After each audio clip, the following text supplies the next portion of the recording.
आज हम अंकल जी से ये भी पूछेंगे कि वो हमें बताएं कि जो ज़िंदगी को जिस व्यू से वो देख रहे हैं, वो बता रहे हैं, उनके अंदर एक शायद। मैं अपनी आज की बात बता रही हूँ कि मैं एक माँ हूँ, अपने जवान बच्चे को गिरते हुए अपने बाजू में समेटा है। तो आपको क्या लगता है मेरी आंखों में आंसू नहीं आए हैं, लेकिन एक चेहरे पे, एक होंठों पे तबस्सुम है। यही तो हम।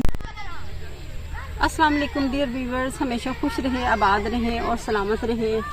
आप देख रहे हैं मेरा यूट्यूब चैनल रुबीना व्लॉग्स। मैं एक नए व्लॉग के साथ हाजिर हूँ और आज थोड़ी सी मेंटली तौर पर अपसेट भी हूँ, परेशान हूँ थोड़ी सी, लेकिन मुझे व्लॉग बनाना था क्योंकि मैं आगे काफ़ी गैप इसमें डाल चुकी हूँ। रीज़न ये थी छोटी सी, बस अचानक इंसान अपने उसे नहीं पता होता कि उसके साथ क्या होने वाला है, क्या नहीं होने वाला। तो हर वक्त इंसान को अपने अल्लाह से अक्सर मैं बात करती हूँ कि डरना चाहिए। मैं आपको दिखाती हूँ मज़ीद थोड़ा सा आगे और मज़ीद बताती हूँ, मैं आपसे अपनी परेशानी शेयर करती हूँ। आगे चलते हैं। व्यूअर्स, इंसान अपनी ज़िंदगी में मगन है, अपने मामलात में मगन है और आनन फानन उसके साथ क्या होने वाला है उसे कुछ पता नहीं। मैं बड़े इत्मीनान और सुकून से बैठी हुई हूँ और मेरे पास कोई गेस्ट आए हुए थे, मैं उनसे बातचीत कर रही थी। इतनी देर में मेरा बेटा, जो बड़ा बेटा है, अल्लाह ताला उसे ज़िंदगी दे, सेहत दे, अचानक आया और वो इंतहाई चक्कर खा के गिर रहा था। बिल्कुल वो बच्चा निढाल होकर गिर रहा था।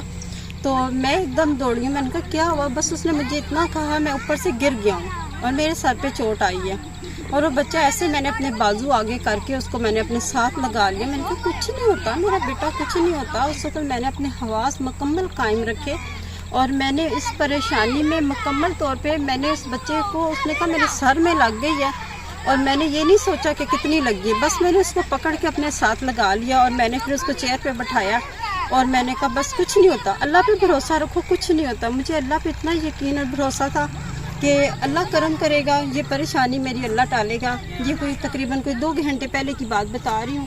फिर मैंने अपने बच्चे को बैठाया, आराम से अंदर लेटाया, उसको फिर दबाया वगैरह, उससे पूछा। बच्चा कह रहा था मुझे लग रहा है जैसे नाक से ब्लीडिंग हो रही है। तो मुझे, और माँ हूँ ना, मज़ीद अंदर से मुझे परेशानी शुरू होगी, लेकिन मैंने बच्चे को शो नहीं करवाया कि मैं परेशान हूँ।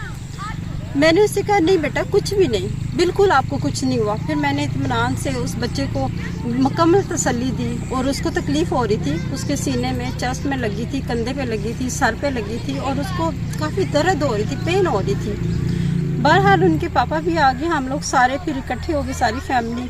हमने थोड़ी सी उसकी केयर की, देखभाल की, बच्चे को हौसला दिया, चोटें उसको आई हैं, अल्लाह का शुक्र है, करम है, हॉस्पिटल ले जाने की ज़रूरत नहीं पड़ी। फर्स्ट एड से ही अल्लाह ताला ने उसे सेहत दे दी। तो मैं ये बता रही हूँ, मैं फिर भी इसके बावजूद ब्लॉग बनाने के लिए बाहर आई हूँ। अंदर से दिल परेशान है और इस कदर अजीब सी, पहले मेरी बेचैनी सी हो रही थी, मुझे खुद नहीं समझ आ रही थी। और मैं आपको बताऊँ, मैं सूरत नास और फलक अक्सर पढ़ रही होती हूँ और जब मेरे बेटे ने बताया कि मैं अचानक सीढ़ियों पे खड़ा हूँ और मुझे समझ नहीं आई, मुझे किसी ने धक्का दिया है पीछे से, तो फिर मैंने उस बच्चे से कहा फ़िक्र नहीं करो, मैं सूरत नास फलक बच्चे को पढ़ के पानी पे दम करके दी। शुक्र मेरे अल्लाह का, करम है। मेरा इतनी लंबी बात बताने का मतलब ये है कि इंसान अगले लम्हे क्या हो उसे कुछ पता नहीं, हर चीज़ के लिए तैयार रहे। और सबसे बड़ी औलाद इंसान की जो आजमाइश है वो अल्लाह ने औलाद को बनाया।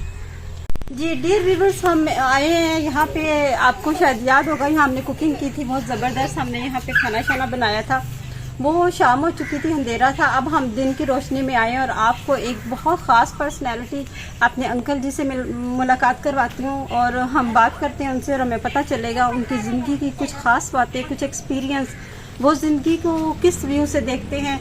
और अस्सलाम वालेकुम जी अंकल, इनका नाम है जी, बताएं, अपना तारुफ करवाएं। मेरा नाम मुश्ताक भट्टी है जी। तो यह कि शुरू से ही मुझे ये मौसीकी से लगाव था और जो शेर व शायरी से। आज हम अंकल जी से ये भी पूछेंगे कि वो हमें बताएं कि जो ज़िंदगी को जिस व्यू से वो देख रहे हैं, वो बता रहे हैं। उनके अंदर एक शायर माशाल्लाह बहुत अच्छा, बहुत पुराना, बहुत अरसे से उनके अंदर एक शायर मौजूद है और वो हमें क्या कहना चाहते हैं, हमारे लिए क्या बताना चाहते हैं, हम आज उनसे सुनेंगे। अच्छा, एक तो ये है कि वो उसी के हवाले से मैं ये मैसेज देना चाहता हूँ यंग नस्ल को کہ جو یہ لوگ سمجھتے ہیں نا کہ جی ٹھیک ہے کہ غم جو ہے اس کا علاج جو ہے وہ نشہ ہے، وہ قطعی طور پہ غلط ہے. وہ اپنی زندگی کو بھی برباد کر دیتا ہے، گھر والوں کو بھی برباد کر دیتا ہے، اور وہ جو ہے نا کہ کچھ دنوں کے بعد یہ پتہ چلتا ہے کہ یار وہ فلاں جگہ پر کسی ڈھیر پہ یا کسی جھاڑی میں وہ بندہ جو ہے پڑا ہوا ہے.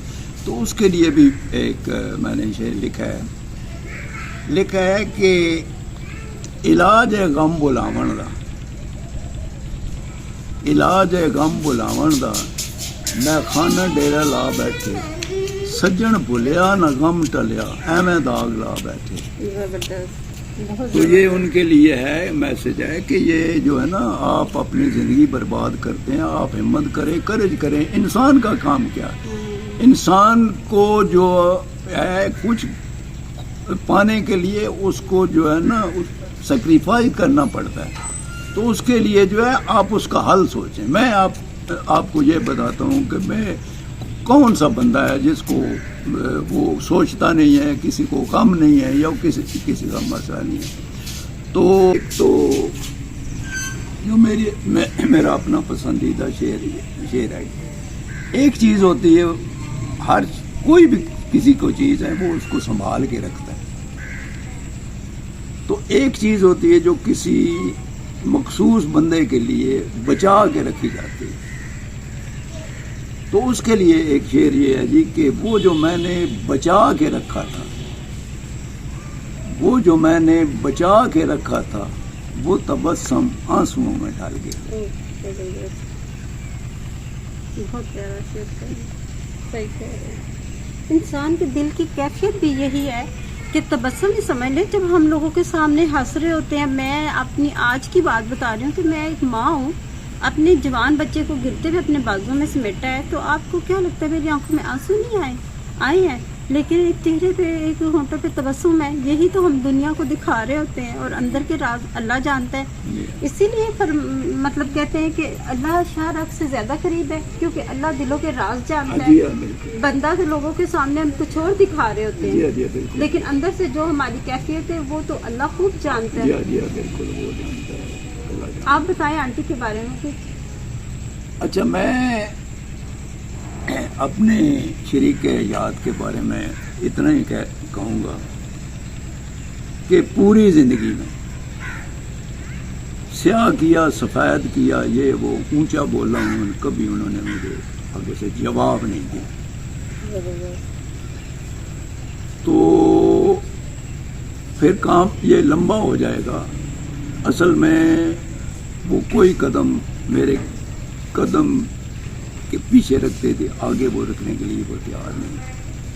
لوگ کہتے ہیں کہ وہ انہوں نے بیماری کافی کاٹی، ان کو کینسر تھا اور کافی دیر چارپائی پر ہیں. تو جو مجھ سے ہو سکا تو میں نے ان کی خدمت کی ہے.